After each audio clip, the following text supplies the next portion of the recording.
ಮಹಾಭಾರತದ ಯುದ್ಧ ಮುಗಿದಿದೆ. ಶರಪಂಜರದಲ್ಲಿ ಮಲಗಿದ್ದ ಭೀಷ್ಮರು ಉತ್ತರಾಯಣಕ್ಕಾಗಿ ನಿರೀಕ್ಷಿಸುತ್ತಿದ್ದರು.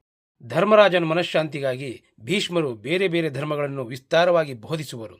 ಇದನ್ನು ಕೇಳಿದ ದ್ರೌಪದಿ ಭೀಷ್ಮರನ್ನು ಹೀಗೆ ಪ್ರಶ್ನಿಸುತ್ತಾಳೆ.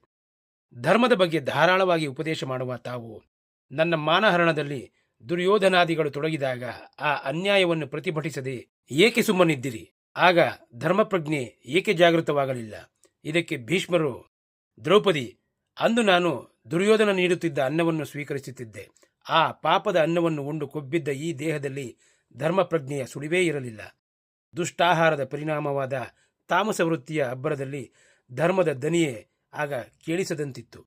ಆದರೆ ಮಹಾಭಾರತದ ಯುದ್ಧದಲ್ಲಿ ಅರ್ಜುನನ ಬಾಣವರ್ಷಗಳಿಂದ ನನ್ನ ಶರೀರದಿಂದ ರಕ್ತಧಾರೆಯೆಲ್ಲ ಹೊರಗೆ ಹರಿದಿದೆ.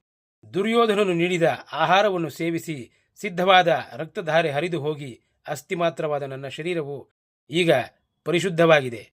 ಆ ದುಷ್ಟಾಹಾರದ ಪರಿಣಾಮ ವಿಕೃತಿಗಳಾವು ಈಗ ನನ್ನಲ್ಲಿ ಕಂಡುಬರುವುದಿಲ್ಲ. ಆದ್ದರಿಂದ ನನ್ನಲ್ಲಿ ಸ್ವಾಭಾವಿಕವಾಗಿ ಧರ್ಮಪ್ರಜ್ಞೆ ಜಾಗೃತವಾಗಿದೆ. ಈ ವಿಸ್ತಾರವಾದ ಧರ್ಮೋಪದೇಶವನ್ನು ನಾನು ನೀಡುವಂತಾಗಿದೆ.